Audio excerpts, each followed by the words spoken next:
Hello friends, welcome back my channel. जैसा कि आपको पता है, हम पढ़ रहे थे प्रपोजिशन। ठीक है, लास्ट क्लासेस में हमने काफ़ी सारी प्रपोजिशंस को कवर कर लिया है। ओके, और आज की क्लास में हम पढ़ने वाले हैं कुछ इंपॉर्टेंट प्रपोजिशन को जो हमारी रह गई हैं। ठीक है, बाकी सारी प्रपोजिशंस जो इंपॉर्टेंट थी एग्जाम के अकॉर्डिंग, वो सारी हमने पिछली क्लासेस में कंप्लीट कर ली हैं। ठीक है, और आज की क्लास में हम पढ़ेंगे यूज ऑफ विद का यूज पढ़ेंगे, एंड अंडर का यूज पढ़ेंगे। अंडर का यूज कहाँ किया जाता है? ड्यूरिंग का यूज पढ़ेंगे, कहाँ किया जाता है। ठीक है, और हम पढ़ेंगे अबाउट का यूज। ओके, और हम क्या पढ़ेंगे? अबाउट का यूज पढ़ेंगे। अबाउट का यूज कहाँ किया जाता है एज अ प्रेपोजिशन। ठीक है, तो क्लास में लास्ट तक जरूर बने रहिएगा, हो सकता है ये क्लास आपके लिए काफ़ी हेल्पफुल हो। ठीक है, तो चलिए स्टार्ट करते हैं आज की क्लास। सबसे पहले देखेंगे विद का यूज कहाँ किया जाता है, और इसका हिंदी मीनिंग क्या होता है? के साथ, साथ, या फिर हम कहें के साथ, या फिर हम कहें से। इसका हिंदी मीनिंग होता है से, या फिर हम कहें के साथ। ठीक है, we use with when we want to show a relationship with a person, thing और instrument। जब किसी व्यक्ति, चीज या साधन के साथ संबंध दिखाना हो, तब हम विद का यूज करते हैं। ठीक है, किसी वस्तु के साथ, थिंग के साथ, किसी पर्सन के साथ, किसी थिंग के साथ, या हम कहें किसी पर्सन के साथ, एंड किसी इंस्ट्रूमेंट के साथ, इन सभी के साथ यदि किसी का संबंध दिखाना हो तो हम क्या करेंगे? विद का यूज करेंगे। तो हम विद का यूज करते हैं। जैसे I am going with my friend.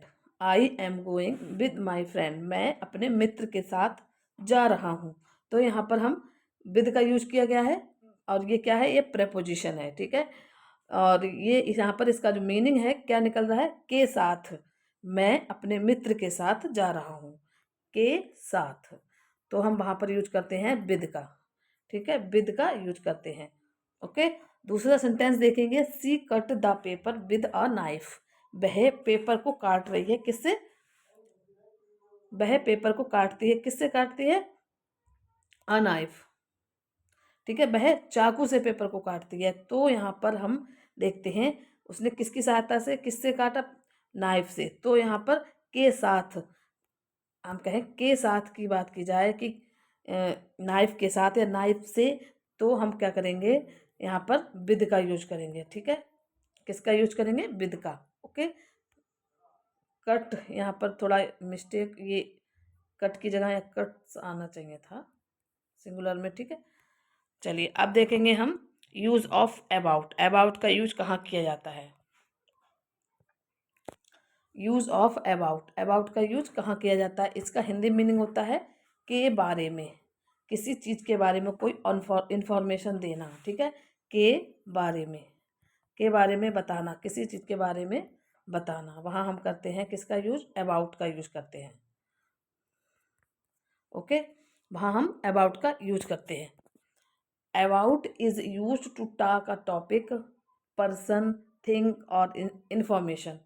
It means regarding और कंसर्निंग। ठीक है, जब किसी व्यक्ति, जब किसी विषय, व्यक्ति, चीज़ या जानकारी के बारे में बात करनी हो, तब अबाउट का यूज करते हैं। कहाँ करते हैं यूज अबाउट का? जहाँ पर किसी टॉपिक के बारे में बात की जाए, किसी पर्सन के बारे में, किसी पर्सन के बारे में, या किसी थिंग के बारे में बात की जाए, तो हम वहाँ पर क्या करते हैं? अबाउट का यूज करते हैं। ओके, अबाउट का यूज कीजिए करते हैं। हिंदी मीनिंग आप निकालेंगे तो उसका जो सेंस आएगा के बारे में, के बारे में, इस तरह उसका हिंदी मीनिंग आएगा। तो वहाँ पर हम करेंगे अबाउट का यूज। ओके, ये आपको याद रखना है। ठीक है, चलिए एग्जाम्पल के थ्रू देखेंगे। She is talking about her exam. She is talking about her exam, वह अपने एग्ज़ाम के बारे में बात कर रही है। अब यहाँ के बारे में, के बारे में, अबाउट का मतलब यहाँ आया के बारे में। किसके बारे में? एग्ज़ाम के बारे में बात कर रही है। तो इसकी जो मीनिंग, हम इसकी जो इंग्लिश लगाएंगे वो होगी अबाउट। और ये अबाउट क्या है? यहाँ पर प्रेपोजिशन है। क्या है? प्रेपोजिशन। क्योंकि प्रेपोजिशन के बाद उसका एक क्या होता है? ऑब्जेक्ट दिया होता है। ये इसका ऑब्जेक्ट है। ओके, ये क्या है? इसका ऑब्जेक्ट है। ठीक है। और दूसरा सेंटेंस देखेंगे, this book is about animals. ये बुक एनिमल्स के बारे में है। अब यहाँ पर इसमें भी देखो के बारे में की बात की गई है। के बारे में किसके बारे में है? एनिमल्स के बारे में है। तो किसी इन्फॉर्मेशन को बताया जाए, किसी इन्फॉर्मेशन को बताया जाए, या फिर हम कहें इन्फॉर्मेशन को बताया जाए, या फिर किसी पर्सन की बात की जाए, किसी पर्सन के बारे में बताया जाए, या किसी थिंग के बारे में बताया जाए, तो वहाँ पर हम क्या करते हैं? अबाउट का यूज करते हैं। ठीक है। तो वहाँ पर हम अबाउट का यूज करते हैं। ओके, वहाँ पर अबाउट का यूज किया जाता है। क्लियर? चलिए आगे देखेंगे हम यूज ऑफ अंडर। अंडर का यूज कहाँ किया जाता है? Use of under.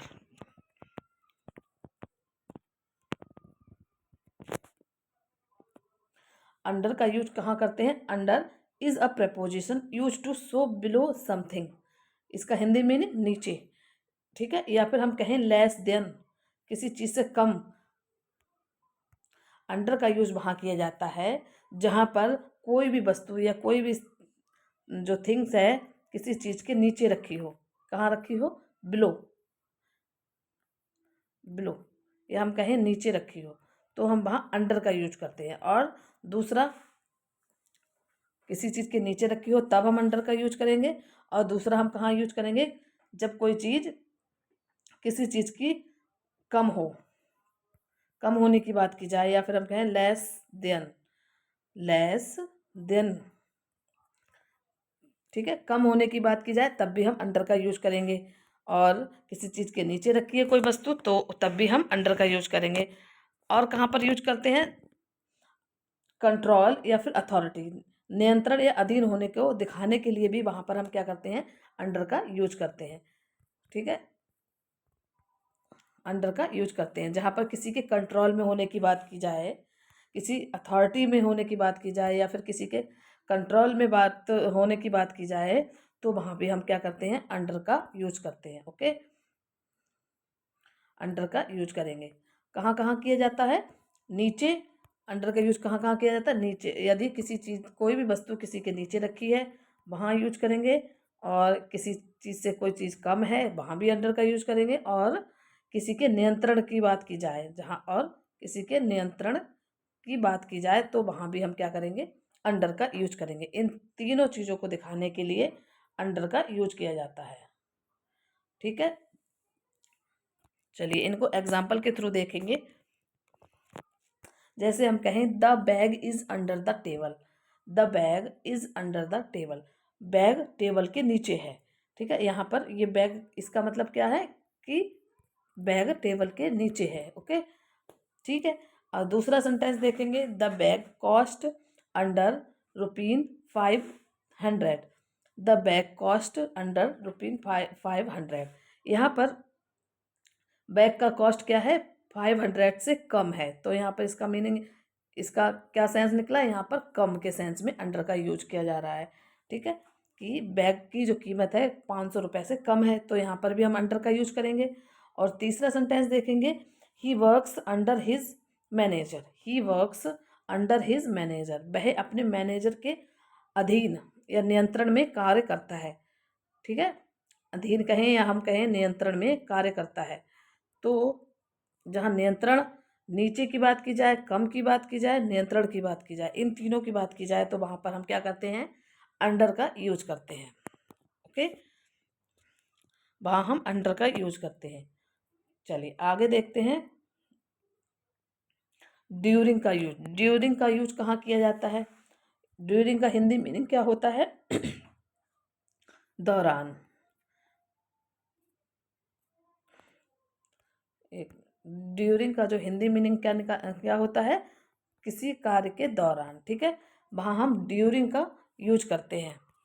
जैसे during is use to show that something happens within a period of time. During का यूज़ यह बताने के लिए किया जाता है कि कोई काम किसी समय अवधि के दौरान हुआ है। ठीक है, क्या कोई कार्य किसी पीरियड या फिर हम कहें किसी समय अवधि के दौरान हुआ है। ड्यूरिंग के बाद हमेशा क्या आता है, टाइम पीरियड आता है। ड्यूरिंग का हम जब यूज करते हैं उसके बाद हमेशा क्या, टाइम पीरियड का हम यूज करते हैं। जैसे holiday, class, movie, winter, meeting, etc. ठीक है, कहाँ करते हैं ड्यूरिंग का यूज, जहाँ पर किसी समय अवधि की बात की जाए। किसकी बात, समय अवधि की बात की, कोई कार्य किसी समय अवधि के दौरान हो रहा है, समय अवधि के दौरान हो रहा है, तब हम करते हैं वहाँ पर ड्यूरिंग का यूज। ओके, कहाँ, किसी समय अवधि के दौरान, जब कोई कार्य किसी समय अवधि के दौरान हो रहा है तो हम वहाँ करते हैं ड्यूरिंग का यूज। ओके, और इसके बाद तुरंत क्या आता है, टाइम पीरियड को दिया जाता है। मतलब इसके बाद तुरंत हम टाइम पीरियड का यूज करेंगे। जैसे हॉलीडे, टाइम पीरियड दिया है, class, movie, winter, meeting, etc. चलिए इसको हम एग्जाम्पल के थ्रू देखते हैं। We met during the holidays, में हम हॉलीडेज के दौरान मिले, या हम कहें हॉलीडे के समय मिले। ठीक है, तो यहाँ पर ड्यूरिंग के दौरान, यहाँ पर इसका मीनिंग क्या निकलेगा, दौरान। ठीक है, अब टाइम पीरियड क्या दिया गया है, हॉलीडे, छुट्टियों के दौरान, हम छुट्टियों के दौरान मिले। ठीक है, तो यहाँ पर ड्यूरिंग के बाद हमेशा हम क्या करते हैं यूज, ड्यूरिंग के बाद हमेशा हम यूज करते हैं टाइम पीरियड को। ठीक है, किसको, टाइम पीरियड को, टाइम पीरियड का यूज करते हैं। ओके, और दूसरा सेंटेंस इसी तरह देखेंगे। She was ill during the winter season, वह विंटर सीजन के दौरान क्या थी, इल थी, बीमार थी। तो यहाँ पर देखो ड्यूरिंग का यूज किया गया है और उसके साथ किया है, इसके साथ दिया गया है विंटर सीजन, टाइम पीरियड दिया गया है, टाइम पीरियड को बताया गया है कि वह विंटर सीजन के दौरान बीमार थी। ओके, तो यहाँ पर आपको याद रखना है कि ड्यूरिंग के साथ हमेशा क्या करना है, टाइम पीरियड का यूज करना होता है। और ड्यूरिंग का हिंदी मीनिंग क्या होता है, दौरान। लास्ट सेंटेंस देखेंगे। No one talked during the class, no one talked during the class, class के दौरान किसी ने बात नहीं की।